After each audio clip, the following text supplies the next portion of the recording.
Hi, Assalamu alaikum, Namaskar. This is Imara and this is my show, Pure History. आज का show बोलने पे है, यानी कि इंसान ने बोलना कब से सीखा, उसे बोलना कब आया, कैसे आया, यानी इंसान बोलने यानी भाषा की उत्पत्ति कैसे हुई। ये बहुत ही स्ट्रेंज सवाल है और पूरी दुनिया में लोगों को लगता होगा हम जो बातें करते हैं वो कैसे करते हैं, तरह तरह की लैंग्वेज से बातें करते हैं। आज के डेट में 2023 के रिसर्च से पता चला है कि पूरी दुनिया में ऑलमोस्ट 7168 लैंग्वेजेस बोले जाते हैं। वाह, इतनी सारी लैंग्वेजेस। पर इंसान ने सबसे पहले क्या बोला होगा? जब आदि मानव था तो उसे तो बात करना आता नहीं था, वो तो गुफाओं में, पहाड़ों में छुप कर रहता था। तो ये पता कैसे चला कि उसने सबसे पहले क्या बोला होगा, क्या बोला और कैसे बोला? तो एक रिसर्च है, बहुत बड़े स्कॉलर हैं हमारे जी रेवेज, इन्होंने एक सिद्धांत निकाला और इससे ये पता किया कि जब इंसान एक दूसरे के सामने पहली बार आया होगा या जो संपर्क में इंसान आया तो उसके मुंह से एक ज़ोरदार ध्वनि निकली, यानी पहली आवाज़। यानी जब उसने सामने इंसान को देखा और अपने को देखा तो उसके मुंह से एक ध्वनि तरंगी निकली ज़ोरदार, और वो बहुत घबराया और ये गुस्सा, एक बहुत भयानक गुस्सा रेंज। ये सिद्धांत निकाला कि इंसान सबसे पहले उसके मुंह से ऐसे ध्वनि तरंगियाँ निकली थी, और जब इंसान ने बोला तो सबसे पहले वर्ब और क्रिया में बोला, जैसे था, हा, का, वा, इज़, आर, एम, ये सारे वर्ब के तरीके से इंसान ने बोलना सीखा। ये जो आदि मानव था जब एक दूसरे के संपर्क में आया, उसके बाद फिर इंसान जब साथ में रहने लगा तो सिविलाइजेशन का जन्म हुआ। यानी सिविलाइजेशन आया कि हाँ, लोग तो जब सिविलाइजेशन है तो लोग वहीं पे रहेंगे जहाँ पे उनको पानी की सुविधा हो, जहाँ पानी मिले, मीठा पानी। तो पूरे दुनिया में 4 तरह की सिविलाइजेशन का जन्म हुआ था जो बड़ा फेमस है। वो सिविलाइजेशन है, सबसे पहला मेसोपोटामिया सिविलाइजेशन यानी इराक, जो दजला फुरात नदी के पास हुई इसका।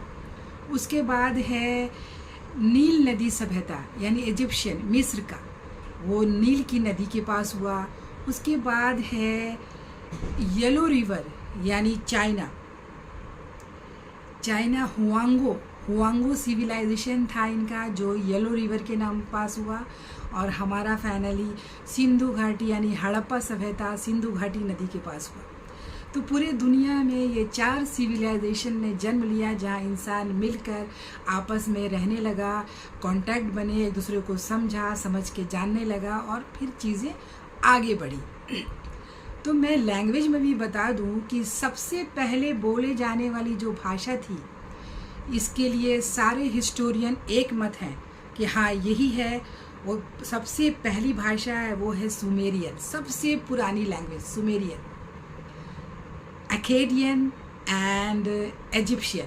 ये 3 लैंग्वेज से ही सारे भाषाओं की उत्पत्ति हुई है। Very strange. तो सुमेरियन यानी आज का नॉर्थर्न इराक, वहाँ से निकला ये लैंग्वेज। इस दुनिया का ओल्डेस्ट लैंग्वेज है। अब अकेडियन के बारे में आती हूँ मैं। अकेडियन लैंग्वेज से ही 2 लैंग्वेज का आविष्कार हुआ, भाषा, एक हिब्रू और दूसरा अरबिक। मैंने आपको पहले बताया था कि सेमेटिक रिलीजन यानी अब्राहम से ही सारी चीज़ें आई हैं। यानी प्रॉफिट अब्राहम के 2 बेटे थे, प्रॉफिट इस्माइल और प्रॉफिट इसाक। तो प्रॉफिट इस्माइल अलैहिस्सलाम यानी उनके मुंह से ही सबसे पहला अरबिक वर्ड निकला था, और इसाक अलैहिस्सलाम से इस तरफ से निकला हिब्रू। यानी इस साइड में जितने भी प्रॉफिट आए और जितने भी गए, ये सब हिब्रू इनके लैंग्वेज है, आज तक बोली जाने वाली लैंग्वेज है, और इधर से निकला अरबिक लैंग्वेज। तो इस तरीके से अकेडियन से 2 लैंग्वेज की उत्पत्ति हुई, हिब्रू और अरबिक। अब मैं आगे बढ़ती हूँ, अब आती हूँ इजिप्शियन लैंग्वेज पे। इजिप्शियन यानी ग्रीक लैंग्वेज, वहाँ से निकला ग्रीक, और ग्रीक से निकला लैटिन, और लैटिन से निकला फ्रेंच, और फ्रेंच से निकला जर्मन, और जर्मन से आया इंग्लिश। यानी इतने तरीके से घूमता हुआ वहाँ से ये फाइनली वर्ड बना इंग्लिश, यानी सबसे पुरानी बोलने वाली ग्रीक लैंग्वेज। सारे लैंग्वेजेस वहाँ से निकले जो आपके यूरोप में बोले जाते हैं। अब मैं आती हूँ संस्कृत की तरफ।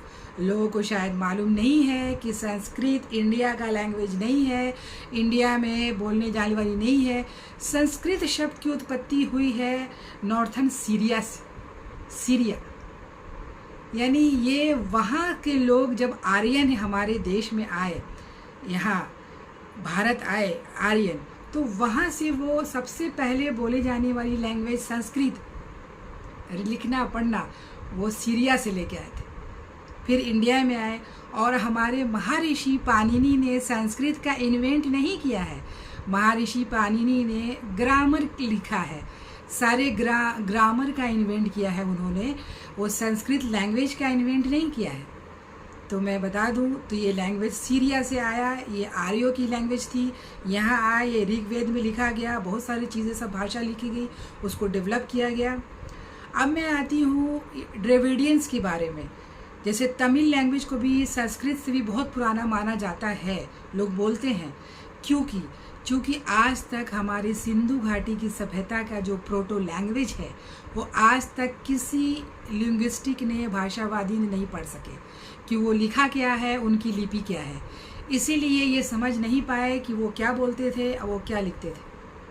पर लोग ऐसा कहते हैं कि वो द्रविडियन थे, सिंधु घाटी के लोग, और उनकी लैंग्वेज तमिल से मिलती जुलती है। तमिल भी बहुत पुराना लैंग्वेज है जो द्रविडियंस के लैंग्वेज है, इसलिए वो तमिल वहाँ से निकला। अब बाद में मैं इस तरफ आऊँगी, इंडिया में जो हिंदी या उर्दू, फर्सियन, फ़ारसी तो आपका वो अरब, ईरान और बहुत जगह से ये लैंग्वेज निकल के आई, ये सब लैंग्वेज बाद में निकले। तो इस तरीके से इंसान ने इतने सारे लैंग्वेजेस बोले, सीखे, और कैसे कैसे ये हिस्टोरिकल तरीके से हमारी सभ्यता बनी, लोग मिले, एक दूसरे से बात करने लगे। और टोटल मतलब संस्कृत लोग जितना बोलते हैं, यानी ये कितना है कि इंसान ने पहले कैसे बोला था, किस ढंग से उनके लैंग्वेज क्या थे। तो मेन था वो सिविलाइजेशन। जैसे कि आपको मैंने बताया कि मेसोपोटामिया, आज का इराक, और ये इस तरीके से सबको डिवाइड किया गया। जैसे लैंग्वेज है, उसी तरीके से आपके फेस और चेहरे के स्ट्रक्चर को भी सारे हिस्टोरियन ने डिवाइड करके बताया कि ये किस किस ढंग के लोग हैं। जैसे कि जो चाइनीज़ हैं, जितने भी जो जिसके छोटे नाक होते हैं, चपटे नाक होते हैं, जो मंगोलियाड कहलाते हैं, मेडिटेरियन, द्रविडियंस, अल्पिनाइड, ये सब चीज़ डिवाइड किया गया है। लोगों के फेस के स्ट्रक्चर और बॉडी के स्ट्रक्चर को देखते हुए उसे डिवाइड किया गया। जिस ढंग से लैंग्वेज को इस ढंग से डिस्क्राइब किया गया, उसी ढंग से ये सारी चीज़ों को डिस्क्राइब किया गया। तो ये बड़ा अजब लगता है कि जब इंसान, आदि मानव ने बोलना शुरू किया, फिर वो धीरे धीरे किस ढंग से आगे बढ़े, और उन्होंने ये बोला, एक दूसरे के संपर्क में आए, आगे बढ़े, देखा, बिजनेस हुआ, एक सिविलाइजेशन ने ऐसा जन्म लिया कि आज पूरी दुनिया ये 4 सिविलाइजेशन की वजह से आज जीवित है। लोग ये लैंग्वेजेस बोल रहे हैं। और जो हिब्रू लैंग्वेज है, आज भी इज़राइल में लोगों ने उसे अपना मदर टंग बनाया है, क्योंकि वो अपनी चीज़ों को, अपनी धरोहर को संभाल के रखना चाहते हैं।